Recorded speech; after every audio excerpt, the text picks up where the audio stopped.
क्या आपका मन आज प्रभु यीशु मसीह पर विश्वास करता है? एक बात हमें बताओ, क्या आपका मन प्रभु के सामने कुछ पाने के लिए हिम्मत बांधता है? हालेलुया। आज प्रभु आज आप सबसे कुछ कहना चाहता है, क्योंकि आज बहुत महत्वपूर्ण बात को गवाहियां हुई। हालेलुया। और वो बहन कहाँ पे है, मैं आपको बता रहा हूँ। जो बहन का बेटा जिसको टीबी की बीमारी थी, वो आई हुई है। हालेलुया। चलो ठीक है, आपकी बात नहीं है। प्रभु का धन्यवाद हो। उस बहन के बेटे को तो परमेश्वर ने आजाद किया। आमीन। और आज कितने लोग धान लगा रहे हैं, कितने लोग कहाँ पे हैं, बहुत सारे लोग इधर उधर भी भटक रहे हैं। परमेश्वर का धन्यवाद हो। अच्छी बात है, सब कुछ करना है हमें। आमीन। खेती भी करना, सारे काम को करना, ये बहुत खुशी की बात है। लेकिन जो अवसर है, अवसर को हमें कभी नहीं गंवाना चाहिए। आप खड़े रहना बहन, आपके लिए कुछ आज प्रभु करेंगे। हालेलुया। अवसर, अगर आप हमें बताओ, अगर आप कमाने ना जाओ तो क्या आपके घर में आशीष से धन आ सकता है? नहीं। तो परमेश्वर के राज्य से जो आप अपना परिश्रम करके कुछ नहीं प्राप्त कर सकते। चाहे कोई आज अपने आप से जो बाहर जाते हैं, जो भी जिनको इस बात को पता है कि कोई कितना बड़ा अमीर क्यों ना हो, चाहे गरीब क्यों ना हो, लेकिन जो दुख आज पीड़ाएं पूरे संसार पे कब्जा है कि नहीं, हर एक व्यक्ति के ऊपर होती है। क्योंकि आपका शारीरिक परिश्रम, आपकी कमाई आपके जीवन में शांति नहीं दे सकती, आपके जीवन में खुशी नहीं दे सकती है, कुछ पल के लिए जीने का सहारा दे सकती है बस। लेकिन यीशु मसीह इन सबको व्यर्थ ठहराया। यीशु मसीह आपको वो चीज देना चाहता है जो आप कभी भूखे ना होंगे, ना कभी प्यासे होंगे। आमीन। बात समझना, प्रभु इसलिए बुलाया है। तो अब आप बताओ, क्या हमें जो हफ्ते में एक दिन होता है प्रभु के लिए समय,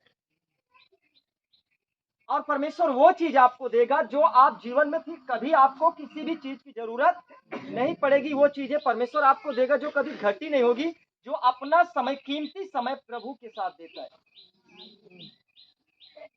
आमीन। आमीन। खेती में आप बोते हो, उसको आपको सींचना पड़ता है समय समय पर, तब वो कहीं वो फल देता है।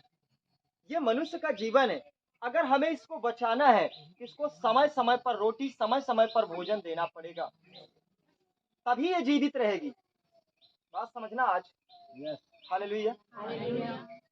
तभी हमारे लिए कुछ हो सकता है कि नहीं। आज कोई इंसान अपने आप की तो फिक्र करता है, लेकिन उसको वो रास्ता नहीं मालूम कि कहां से हमारे और आपके लिए वो रोटी और जीवन मिलेगा। लेकिन आज प्रभु का वचन याद रखना, यही तो कहता हूँ, क्या आपका आज मसीह पर विश्वास है कि यीशु ने कहा जीवन की रोटी मैं हूँ। वो 1 घंटे एक रोटी खा लिया, अब भूख नहीं है, वो रोटी की बात नहीं किया प्रभु ने। प्रभु ने कहा, पहला वर्ड क्या बोला प्रभु ने? जीवन की रोटी मैं हूँ।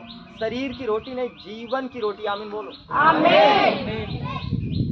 और वो जीवन की रोटी, जब आप अपने समय को, जो यहोवा ने एक दिन पवित्र ठहराया, जो आज का दिन है, जो प्रभु के लिए है, जो व्यक्ति बुद्धिमान और समझदार बनता है, वह अपने समय समय पर अपने जीवन को सींचता है। आमीन। आमीन। और जो अपनी जिंदगी को समय समय पर पानी देता, उसको पोषण तत्व देता, वो जीवित रहता है। जीवित रहता है कि नहीं? परंतु अगर खेत में आप उसका बुआई तो कर दिया, ठीक है, अच्छी बात है, अब यीशु के नाम को तो जान लिए बुआई हो चुकी है, लेकिन हम उसको समय नहीं देते और उसको हम देखभाल नहीं करते, चारों तरफ से जानवर उसको खा जा रहे हैं, चर ले रहे हैं, उसको खत्म कर दे रहे हैं, और आपको 4 साल हो गए खेत में बोए हुए, आज तक आपने आशीषों को नहीं काटा। उसमें आपकी कमजोरी है, क्योंकि अपने समय को आपने व्यर्थ किया।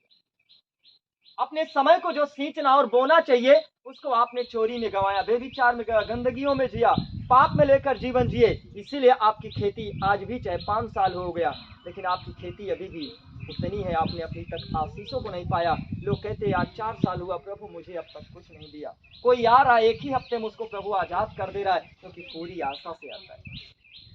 आज प्रभु आपसे यही कहना चाहता है, क्या आपका एक आत्मिक लेवल और प्रभु के सामने क्या आपकी हिम्मत होती है, कि हिया होता है कि मैं प्रभु से कुछ मांगू? मैं कहता हूँ उसकी हिया होगी, उस व्यक्ति, उस भाई, उस बहन का हिया होगा प्रभु से पाने के लिए, वही मांग सकता है जिसको पाप से नफरत है। क्योंकि अगर तुम पाप करने वाले व्यक्ति हो तो आप डरोगे कि प्रभु से मैं कैसे कहूँ, क्योंकि परमेश्वर पवित्र है, प्रभु पाप से प्रेम नहीं किया, पवित्रता ही से करता है, वो पवित्र है। आमीन। और आप, मैं सबको कहता हूं, भले कितने भी आप कहो कि मैं विश्वासी हूं, अगर आज आपके लिए कुछ मिल नहीं पाता ना, तो आपका मन ही है जो आपको धोखा देता है। आपका मन आपको धोखा देता है, मेरे लिए होगा कि नहीं। एक मन कहता है प्रभु से मांग, मिलता है, सबको दिया। एक मन कहता है पता नहीं मिलेगा कि नहीं, क्योंकि आपका मन जो है आज भी आपके वश में नहीं है। आपका मन ही है जो आपको आज तोड़ दे रहा है, क्योंकि आपका हियाव जो है वो आपके जीवन से किए गए पाप हैं। जो आप ये पापों को करते हो ना, इसको बड़ा छोटा समझ लेते हो गया जो हो गया। लेकिन ये पाप ऐसी चीज है जो आपको खत्म करता है, आपके आत्मिक लेवल को खत्म करता है। जो आपके पास एक सामर्थ्य होनी चाहिए, जो मांगने की हिम्मत और हिया होता है ना, एक बार तुरंत मन कहता तू तो ये किया है, अभी तुझे नहीं मिल पाएगा, अभी तो तेरा पाप क्षमा नहीं हुआ, अभी तो तूने कुछ नहीं पाया। आज प्रभु ने कहा देखो, आज यही चीजें कलीसिया में 99% लोग इसी अवस्था में जी रहे हैं। वो प्रभु को जानते हुए 5 साल 10 साल हुआ, लेकिन उनका आज तक मन हिम्मत के साथ खड़ा होने के योग्य नहीं उनको ठहराया। उनका मन उनको तोड़ता गया। वो दिन का दिन आगे क्या पीछे जा रहे हैं, क्योंकि अपने मन, जो उनका मन कहता है वही कर जाते हैं। प्रभु के सामने क्षमा मांगते फिर भी, लेकिन जब क्षमा तो मांग ले, अच्छी बात है, प्रभु पाप क्षमा भी कर देता है। आमीन। लेकिन आपका मन आपको दोषी ठहराता रहता है। इसीलिए आप मांगते हो, आपको नहीं मिलता। इसीलिए पाप को भूल कर नहीं करना। पाप कर देते हो, क्षमा हो जाता है, लेकिन आपका मन आपको कभी आगे बढ़ने नहीं देता। तूने ये किया है, आपकी आंखों के सामने आता है। आपने गाली दिया, कभी भी अपने आप को क्षमा नहीं कर पाते तुम। प्रभु क्षमा कर देता, लेकिन तुम अपने आप को कभी क्षमा नहीं कर पाते हो, क्योंकि आपके मन में वही चीजें बार बार प्रेशर देती है। इसीलिए वो कलीसिया आशीष नहीं पाता। बोलो यीशु मसीह की जय। मैं आपको कहता हूं बहन, आज अपने मन को, जो आपका मन आपको दोषी ठहराता है, तुम दोषी नहीं हो, तुम निर्दोष हो। विश्वास करो, आज हिम्मत बांधो। प्रभु ने आपके लिए अपना लहू बहाया, इसीलिए कि तुम निर्दोष हो जाओ। तुम्हारे ऊपर दोष रहने नहीं दूंगा। एक वचन कहता है, वचन याद रखना, तेरे गुनाह चाहे लाल रंग की क्यों न हो, मैं उनको काली घटा के समान मिटा डालूंगा। आज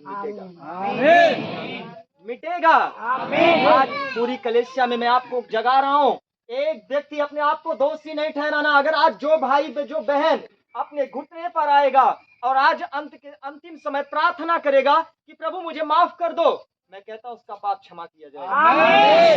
अगर आप अपने आप को दोषी ठहरा कर अपने ऊपर समस्या को न्योता दे रहे हो, मैं पापी हूं प्रभु, मैं बहुत पाप किया हूं, तो शैतान कहता ले बाबा ठीक है, मैं आ रहा हूं, तू पापी है ना, अच्छी बात है, तू आजाद नहीं हो पाएगा। आप बुद्धिमान बनोगे, आप आत्मिक जीवन में जागो, आत्मिक लेवल में मजबूत बनो। शरीर में यीशु यीशु कहने वाले बहुत सारे होते हैं, लेकिन उसके मार्ग में चलने वाले बहुत कम, क्योंकि उनको जो आत्मा के द्वारा चलते हैं वही उसके योग्य। आत्मा से जब आगे बढ़ोगे, तो अगर आपका मन दोषी ठहरा रहा है, तो याद रखो कि आप आत्मा में रुकावट पा रहे हो, वो व्यक्ति आगे नहीं बढ़ पाता। हालेलुया। आज अपने अपने मन को शुद्ध करना है, और मैं आपको बताना चाहता हूं, यीशु आपके मन को शुद्ध कर चुका है। आमीन। लेकिन आप हो जो अपने आप को क्षमा नहीं कर पा रहे। और जब तक तुम अपने आप को कमजोर देखोगे शैतान के सामने, कभी आजादी को नहीं पाओगे।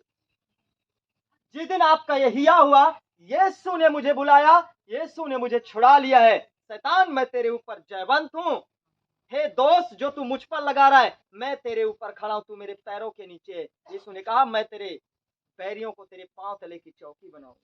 अब तुम्हारे बैरी तुम्हारे पांव तले की चौकी बनेंगे। तुम मत डरो उस गुनाह से, तुम मत डरो उस पाप से। यीशु ने आपके ऊपर से उठा लिया है।